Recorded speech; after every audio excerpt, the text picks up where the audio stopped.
হজরত আবু সাঈদ খুরদি রাদিয়াল্লাহু তাআলা আনহু বর্ণনা করেন যে বিশ্বনবী মুহাম্মদুর রাসূলুল্লাহ সাল্লাল্লাহু আলাইহি ওয়াসাল্লাম বলেছেন যে আমি নিদ্রা অবস্থায় স্বপ্ন দেখলাম, লোকেদেরকে জামা পরা অবস্থায় আমার কাছে আনা হলো।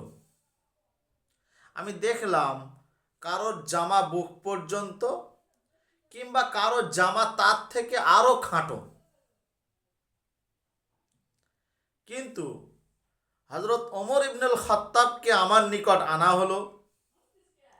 আমি দেখলাম তার জামা এত বড় যে তিনি এরকম জামা ধরে ধরে হাঁটছেন।